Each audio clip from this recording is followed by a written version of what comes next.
wake that ass up. Early in the morning. The Breakfast Club. Morning, everybody. It's DJ NV, Jess Hilarious, Charlamagne the Guy. We are the Breakfast Club. We got a special guest in the building. Yes, right. We got Rapman. Welcome. Yeah, I appreciate that, man. Big up, man. Thank you for having me. Man, Rapman is the creator and director of a Netflix show that had me in a chokehold during vacation called Supacell. From July 8th to July 14th, he was the number one.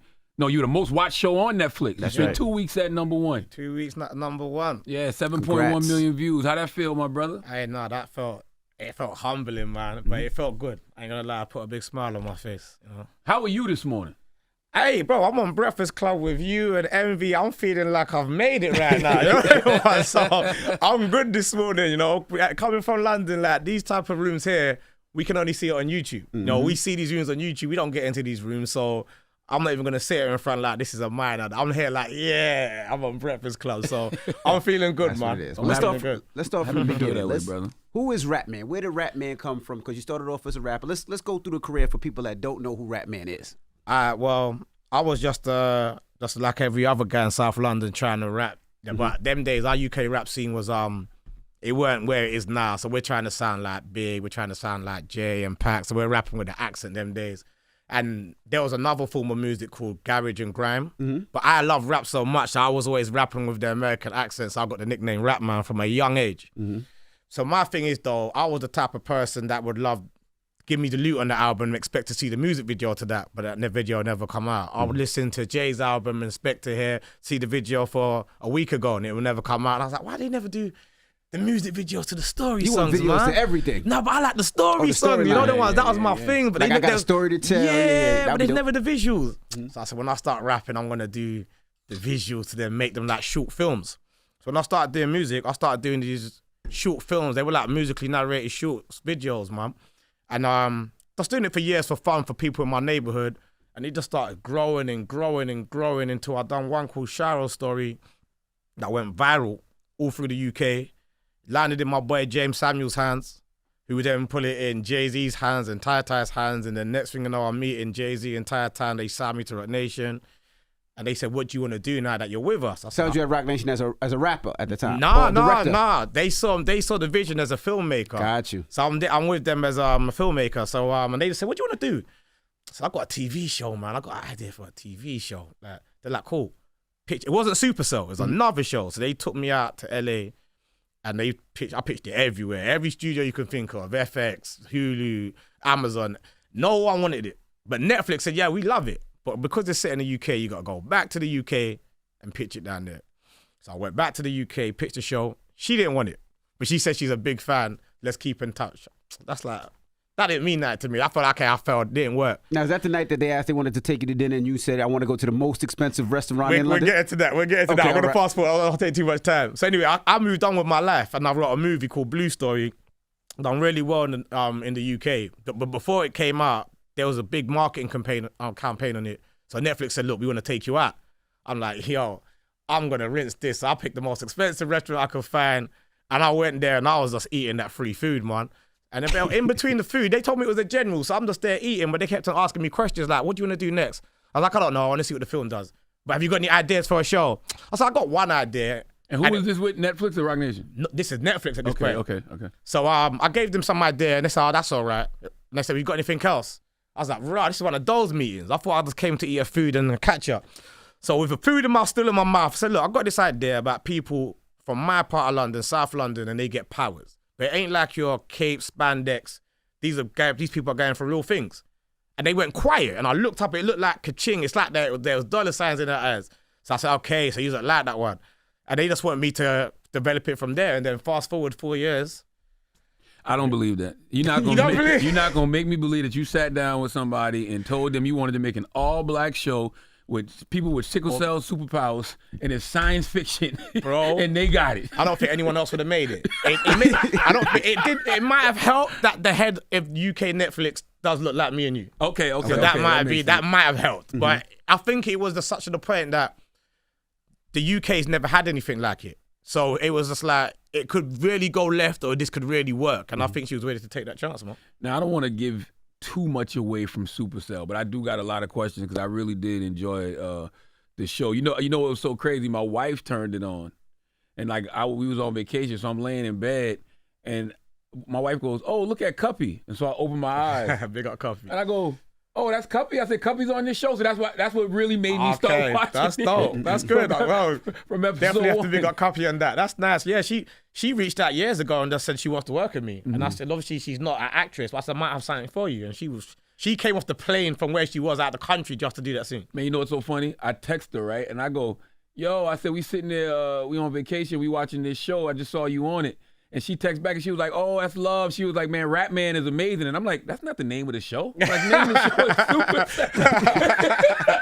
Supacell. So when the show's over, then it goes Rapman. I'm like, "Oh, okay, he made the show." But where did the concept of Supacell come from? Because I read in the Hollywood Reporter, the death of George Floyd was an inspiration. Yeah, so it was 2020 when the pandemic just kicked in.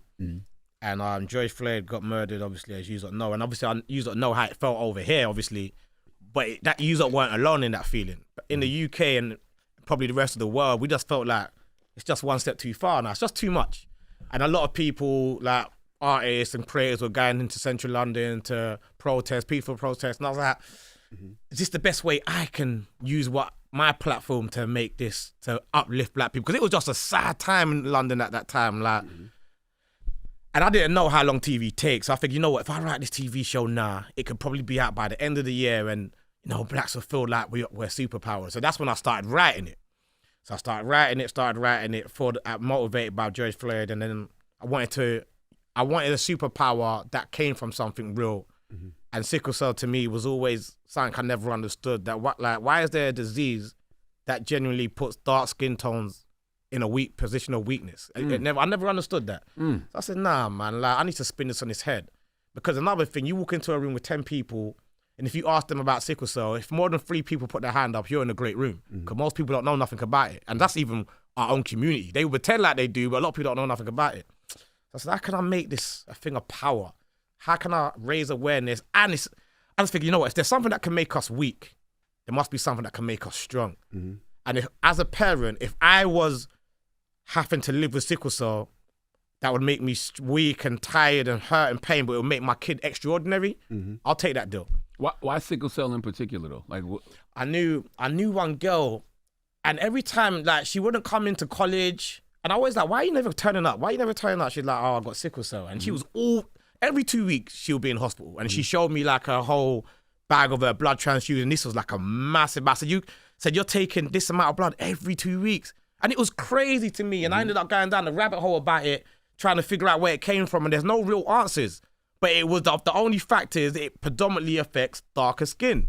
I was like, nah, if someone ain't going to give me answers, we're going to have to get people talking, man. So it always stuck in the back of my head. So as soon as I got the opportunity, I just opened the door on it, man. Well, you a hip-hop head, so it's like, all of us first, well, I'm not going to say first heard of sickle cell, but Prodigy and T-Boz from TLC. I was going to say Prodigy was the first one that made me look into it was when I heard Prodigy had it. First time I ever heard it was when Pac said, "Hey, one of y'all got sickle cell."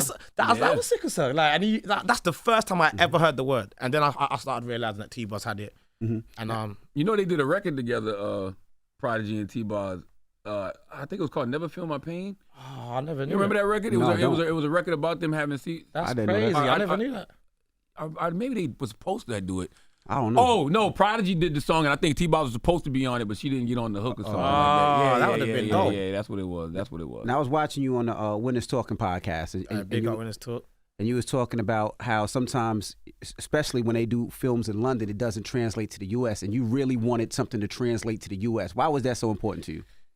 It's the biggest playing field. Like, I love the UK. I'm a super proud Londoner, but you're not really, you can't really fly if you're only doing it in the smallest stage, and US is the biggest stage, so I'm thinking if I can get it to connect outside of the UK and the US, I can keep on telling stories, and I didn't water it down, so the slang's harsh. I didn't try to make it feasible for your ears. I kind of wanted you to learn the language. Like when I used to watch The Wire, I learned their language. Exactly. So I didn't want to water it down, even though I think Netflix was thinking, are they going to get it? I was like, I hope. So that's why I was worried, because I didn't even try to make it appealing to the States. Like, I could have given all the gang members guns all the time, but I was like, it's not really like that. Let me just do it exactly how it is and hope that they learn.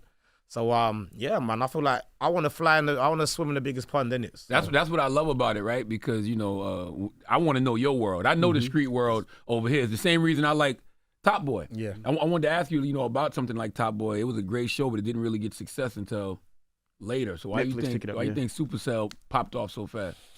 I think Top Boy. I think Top Boy done well. I think it's the reason. I think it's because the Top Boy Supercell done well. I think by the time you've seen Top Boy, you understand our language a bit more, our dialect, and you see our artists coming through, artists like Central C. I think the culture from the UK is starting to seep in a bit more. It's starting to blend in. So the time Supercell comes out, you're used to the voice a bit more, the accent, and I think it was just timing, man. I believe everything's timing in life, and I feel like this was the perfect time. Now, I love the concept.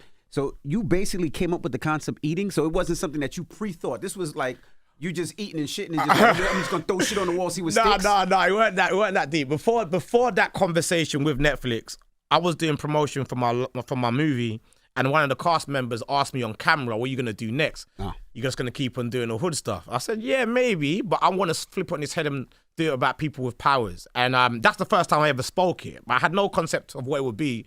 So it stuck in my head. So when Netflix asked me like a month later, it was just still there. And I just gave to them what I said to them, and they actually could make it. Someone asking me, who's your friend? It's like, you're asking me, nah, that's dope. But someone who actually does that for the living, presses the green button on a TV show, asked me, I was probably a bit more eloquent with how I was delivering it, and it just sold, man. The dope thing about it is the investment that they put, right? Because it's not like a movie that okay, you just film in London and go. You got special effects. Yeah. You got people doing their own stunts, and you got green. It's talk about some of that, because I seen some of that behind the scenes footage of all the stuff that it took to make the movie and to make the flick. Yeah, you know what? And for London, that was a big budget show. Like, it's not. Don't get twisted. It ain't no Game of Thrones budget, but for the UK, they don't normally put that type of money in shows, especially when the cast looks like that. So that's what I got to give. Especially when it's a black cast. Exactly what I mean. That's what I'm saying. So I remember saying to them, if I'm gonna do this, you have to let me do it right. Let me just swing as high as I can with this, as hard as I can, and let me just try with it. Don't give me the half budget on it. Give me enough where I can at least do it. And I think when she made the decision to do it, she just agreed. She said, cool, whatever it is, do what you want to do with it, and let's just see what happens. What was the budget?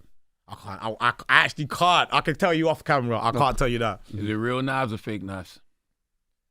Fake knives. Fake knives. Fake knives. I have to think about that, because sometimes what they do, see if it's a shot where it's not moving, it's just someone's just carrying it. Yeah, we can use a real knife. But anytime you see anybody swinging, we can't take the risk. So when Michael gets stabbed in the chest, I don't want to get that. I shouldn't have said that. No, you shouldn't have said that. But that might make someone want to watch. Okay. I'm the type of person. All conversation leads to curiosity, so I don't actually mind. I don't do spoilers, but I don't mind that. Yeah, I don't want to do spoilers, but when I think about Michael and how he kept trying to change the future, like, do you believe that your fate is already set? I don't want to get too much, but do you believe your fate is already set? Yeah, and if you've seen it to the end, and you've seen how it ends, and that's the reason why I feel like it ends like that. I feel like no matter what, you might be able to.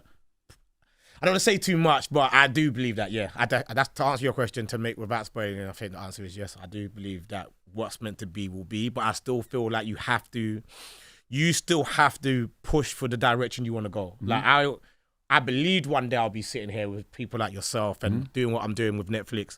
But it wouldn't have been if I decided just to hang on the block with my people and not stay into right and not go here to learn. So I feel like you have to go 70% of the way at least. And hold on, you said the end now. You got to have these seasons mapped out, right?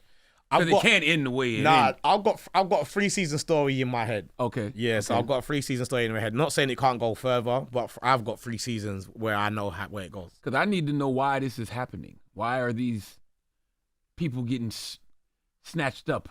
I'm trying not to give it away. As I'm saying, I'm just trying to figure out what's the overall goal. If Netflix pressed the button on it, I will promise you all your questions will be answered. Now, Rodney's white mama. Dr. Umar wouldn't be pleased about that. But because he was half black, did you intentionally want to shine light on the biracial struggle? 100%. Why, black man, Rapman? Because they go through it, man. They go through it, man. How do you know? I know people. I know. I see what it's like, And sometimes they come across like you're not black enough. Yeah. And they probably go to their white counterparts and tell them you're not white enough. So it must just be hard, man. And I've witnessed it through the words of my people telling me. And I said, nah, you must still feel it. I wanted to show that, man. So you got sympathy for Drake. I mean, Jesus. I'm a Drake fan, bro. Like I feel like you don't need no sympathy. He's rich and successful, and he's good. When Kendrick was saying those things about him, like you can't say nigga no more, and that was hurting your feelings. I mean, I was just too busy with my hands up going, hey. So I wasn't taking it politically, you know. I was just enjoying the music, bro. I wasn't there to side with you. I don't know them personally, so I'm just there as a fan to see who's putting out the best music. Now, one time there was a conversation about British actors taking over in the U.S. and some of the U.S. actors were upset. Idris Elba, Damson Idris, just some of the actors from Britain. So what is your thoughts on that? And would you use American actors? 100% I would use American actors if they fit the role. And I don't think people should be mad at the UK. We grew up with nothing on TV screens except for American accent TV shows and movies. So all we took in was your accent. That's why we can do it. And so when we get these roles, and they study acting a lot in the UK. I don't say they don't do it in the US, but it's a big thing in the UK to go to drama school. Like you have to do your 3 years and then your masters. So the actors can come over, like Idris and Damson and all these other actors can come over and do this because they can. But bro, I was chatting to someone the other day. She was doing an American girl. She was doing the UK accent just on watching Top Boy and Supacell. So I was saying 10 years from now, maybe 5, they're gonna be coming to steal our jobs. You know, we're just a bit ahead because we've had you on our screen for longer. Give it 10 more years, 10 more seasons of Supacell. You're going to have people coming to take our jobs, man. I ain't go front, but that's my 11-year-old's thing. My 11-year-old mastered the London accent, and every time she orders something from Uber Eats or somebody picks up, she uses that accent, and she thinks she's from London, like 1,000%. Her name is London, which is funny. But sick. Bro, and I think it's starting to happen. So you're doing it, first of all, as a joke. But imagine if you actually, your little one wants to act. If your little one comes in and can kill the accent, and I'm giving her the role. I don't care if she lives over here or she lives over there. I want the best person for this role. So it's going to happen. But see, you said something just now. You said people doing it at first for a joke, right?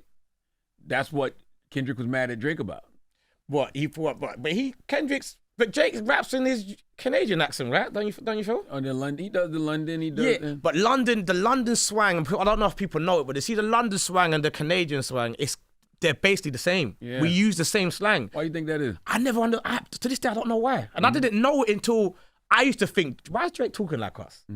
But then when I met people I said, oh, that's how they talk. They use the same fam, cuz, blood. They talk like we do. Yeah. I don't know if it's because they grew up closer to us than America was. I don't understand it. But it is the slang. It wasn't just Drake trying to jump in on the community, and I'm not here to defend anybody, but I know that that's just how they talk. You know, another connection people don't usually make is the connection, at least I see, between London and like Nigeria. It's a massive deal. I'm Nigerian. Okay. A lot of it is like, for example, my parents, the minute over there when the better life is in the UK. So you had a lot of people go to America, but a lot of Nigerians live in London, you know, so, and it's just because my mum and dad would just tell me that, you know, my grandparents would tell them, if you get well, go to London and you can have a better life for your family. So in the UK, Caribbean, African, that's where predominantly most of where the blacks are from. What's a better storytelling outlet for you, music or TV? TV, and I'll tell you why. Other than the fact that, you know, rapping is such a super skill, and I feel like I was okay, but I wasn't Jay-Z or Biggie. Who is? Right. And these days, and it's funny, these days I don't even think you have to be them no more. You just need a flipping a gimmick or a hook or an angle. But the thing what I can do with TV and film, I've got a bigger platform, I've got a bigger canvas to paint. Like when I was trying to do a song in 5 minutes, it was just like I got so much more details I want to say about the story or the character. When I get a canvas like film and TV, I can stretch it out, make you feel emotion, get you connected to the character. So for me, I'm where I'm meant to be, man. I'm happy here, and I just want to keep on painting these big canvases. Another thing about this show, and I know there's probably some symbolism in this, all of the main characters' superpowers, they come out when they seem like they're under extreme stress or when they're all near each other. Yes. So the thing I get from that is black people, we definitely perform well under pressure. We make the best out of the worst situations. And unity and group operation, I think, brings out the best in us as well. I agree with that. And my main thing was literally with the pressure thing, I feel like we only ever do become our best version when we get to that peak where we think, well, it's that line, it's either you're going to fall under. But if you go over, that's when the greatness comes. And I think that's why when it's kind of sink or swim, fight or flight, what they say, that's when it comes out. So that's why if you see everyone in there is when they're at their last string and then boom, that's when it happens. I was going to say Damn, congratulations. I be wanting to ask you stuff, but then I'm like, am I going to give it away? You can't give it away yet. But you know what? It's been 3-4 weeks. It is, right?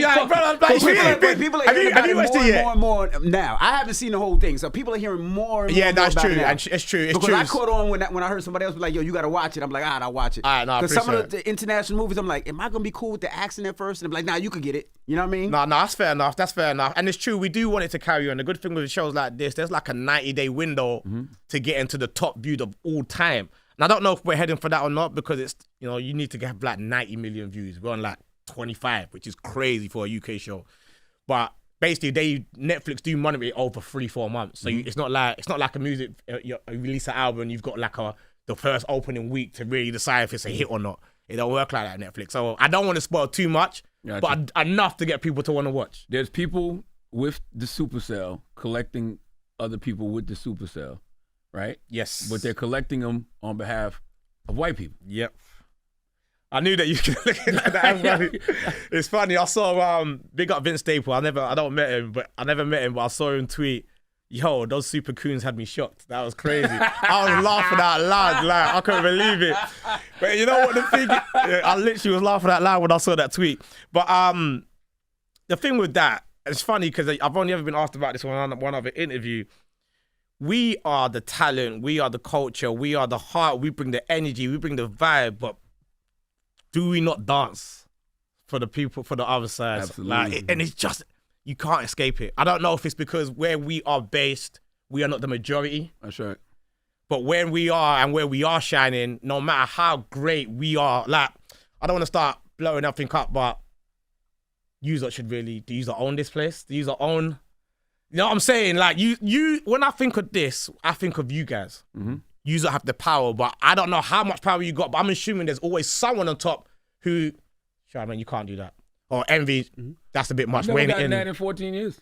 Dope, then you're a G. A lot of people ain't got there. We've been lucky. We haven't. But how much other people do you know who is just as famous or successful as you who are still got a ask upstairs? And I've carved out my own entity here called the Black Effect Podcast Network. Oh, you should let me come on that. Oh, then we can really chop it up. I would love to do a Supacell podcast, bro. Like you're breaking down each episode, bro. For people, I would love that. When you're ready, bro, we can really go off on that, like properly. That's done. Yeah, let's do that. Let's do that. Let's do that. Let's do that. Let's do that. Absolutely. Let's do that. Yeah, no. Now, congratulations, you got a 100% critic score on Rotten Tomatoes. That ain't easy. That was just not easy. We just seen with Tyler Perry, his didn't do as well. So the fact that you got 100% is great. But I was going to ask, it took 4 years to do this one. So when season 2, is it going to be another 4 years? Nah, and it won't, because a lot of that is breaking the world, getting the characters right. Because the world is, you know the world, you know the characters, it won't take as long. How long it will take, it just depends on how soon they press the button, but it won't take as long. It won't take as long. Okay. And you say you got 3 seasons. Three seasons of story in my head. Why is 3 the proper number to end on? I feel like, I don't know, maybe I'm a man. When I watch anything that goes past three parts, I feel like have they pushed the barrel. But then again, when I look at shows like The Wire, I feel like I could have taken another season there. So it just depends. The good thing about the Supercell world, it never stops, because Sickle Cell is in the US. It's in Africa. I can take it everywhere. So it can go on. But for my group of characters that I've created so far, I've got a 3-story plan for them. This is so ill though, because I thought I was going to talk to you and you was going to tell me like your mother or your grandmother or somebody you know had sickle cell. Just the fact that you care about it because it impacts so many black people. Bro, how can there be something that only affects you because of you're black? Bro, do you know how crazy that is? Like, I feel like we need to ask more questions. Like, why is no one asking where did this come from? Why is no one asking why? Bro, skin is skin. Don't get it, because the culture comes with how you're raised. But how dark your skin is and how light your skin is shouldn't make a difference to a disease. Right. I guess I've never done the knowledge to it to even know that. I never even thought that sickle cell was just a black disease. They say it predominantly affects black, and there is some other races, but I personally have never met someone that's not black with it. So I'm not but I never understood it. So I'm hoping now the conversation is out there. maybe people might do some proper research and find out what the answer is, man. How can we bring more awareness to the disease, you think? With what you're doing right now is already doing it. There's sickle cell conventions pretty often. I think just mention it. Like, I think everyone just talk about it, have a conversation, maybe get someone who's living with it on the show. Like, 'cause there's a lot of people in power or whatever who are living with this. I just think we've definitely had Prodigy and T-Balls on over the years. Yeah, the conversation just don't happen enough. Like, it's funny that episode of Power came out and they mentioned it this week, and I thought that's weird. Right close to Supacell, the conversation of sickle cell is out on 2 popular shows. Right. But normally no one talks about it, man. Like, when I was doing this show in the UK, all of their execs had to do the research, minus my main exec whose brother's got it. But everybody else, they had to do the research. No one knew what they was making, you know? So I just think keep the conversation going, man. Absolutely. Like, blood drives, it's like someone like you yourself turn up to blood drives, that would be crazy, just shining light, man. Now, you said, I got a few questions about rap. Rapman, I got to go too. You got to leave? You got to go? I did. I got to go. They got TV, flip. Okay. I forgot. I got to go. I just want to know, I have a few questions, but like one question I had for you is you said that the exec at Netflix knew you in the UK. So what level of rapper were you in the UK? Like, who was comparable to you over here? I wasn't known because I was like, the biggest rapper in the UK right now is obviously Central C, right? Yeah. But Central C at that time wasn't crossed over. It was probably Stormzy, Dave, Giggs, Love Dave. Yeah. So, but Shiro's story, what I'd done, it was this particular project that was massive. It was the biggest thing in the UK for years. And this is not sounding like I'm gloating. It was just, it had the whole world in the UK in a chokehold because everyone's waiting for the next part. Because I was releasing parts like every other month. So everybody was waiting. So because, this is a quick example before I get pulled out. There was a show called The Bodyguard that was on BBC. It came on Netflix after a while, but it was massive in the UK. And it was BBC's biggest show for years. And it was like their finale. Okay, so the finale was trending on Twitter in the UK. But I didn't know about Bodyguard. So I released my final part of Shiro's story the same day. We trended above that. So all the breakfast shows, the daytime shows the next day was like, so you was probably watching this and it was a clip of The Bodyguard, all white cast, good show, great show. But your kids were watching this and it was a clip of Shiro's story. That had every single network in the UK, Netflix, everyone like, who is this guy? Who can do something off their own back, no money, put it on YouTube and trend above the biggest show that the UK's got? It opened every door, bro. It was like a blessing, that thing there, because it fell into so much people's hands, and then that's how I was massive. So because of Shiro's story, before Shiro's story, nobody knew me. Come Shiro's story, I was probably one of the hottest in the UK. So if in the UK, I could have been maybe Big Sean, Wale, what, Hotter Than That, Cole? I mean, I could have been Cole at that time. Really? I could have been Cole at that time. So you won the big 3? At that time. At that time. Okay. But at that time, I was at that. I'm not going to sit here and say I was, but for that moment, while Shiro's story was out, everyone. So all the other rappers was reaching out. Everybody reached out. It was just a big deal, man. It was just a big deal at the time. And I wanted to ask you about, because you are with Rock Nation, and salute to James. It is something about London and Brooklyn. People from London have a energy with people in Brooklyn. It's crazy because like one of my good friends is Tata. So Tata James, like I don't know. And when we're together, we don't think that we're with someone who's across the pond. It's like I tell Ty all the time, London and New York, bro, they're basically like the same place. You are bigger, and obviously the laws are different. But the reason why I could probably sit here and chat to you all day because it's so similar. And I don't feel like that when I go to LA. But when I'm in New York, when I've talked to people from New York, it's like I'm talking to someone from London. Because even when you say you love Biggie and Jay's music, it's just like, it seems like there's some type of connection. I don't know why. But as I said, like I can sit down for hours with me and Ty with chat. I'm not here just to name drop because that's actually my friend. And it's just normal. To Tata. Yeah, big up Ty. And it's just normal. Like me, it just, I don't know, man. It's like, who knows? I don't know what that connection is. You don't have to tell me, bro. But it does feel like that as well. That's what it is. Man. And it's just a passion that I feel from you. It's a passion I feel when I've interacted with James. It's just a different type of energy, and I think it reflects in y'all art in such a real way. And I really, I just appreciate the way y'all tell black stories because y'all tell black stories in a different way. right? Like here in America, it's like these execs want you to tell black stories a certain way a lot of 100%. times. Y'all always do it in a very unique way. I think because me and James, for example, we was in that position where we didn't chase the industry. They came to us because of what we was just doing independently. So because we was pursued, it was like, okay, if you want us to do it, we're going to do it this way, or we'll just stay doing it independently over here and trending over your biggest shows on YouTube. So it's like, okay, so because we came in with that position of kind of like clout, we can just do what we kind of want in the UK, but I can't do that over here yet. So hopefully these numbers keep on running up so I can do it over here as well. But the good thing is now, UK Netflix is international, so I don't have to. Because it's still, we're all still talking about the same show that I made in London. That's right. Well, congratulations on everything, man. Thank you, man. Please go watch Supacell and get prepared for the Supacell podcast on the Black Effect Podcast Network, hosted by Rapman. Big up, I can do that. I can bring some of my casting as well. That's what I'm talking about. Yeah, my cast, man, they want to roll up, so that would be dope. Those podcasts like that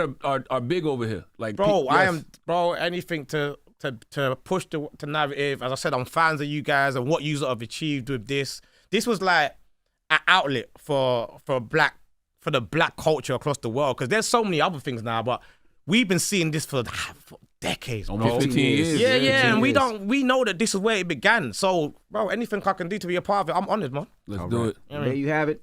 It's Rapman. We appreciate you for joining us. Oh, man. It's The Breakfast Club. Good morning. Wake that ass up. Early in the morning. The Breakfast Club.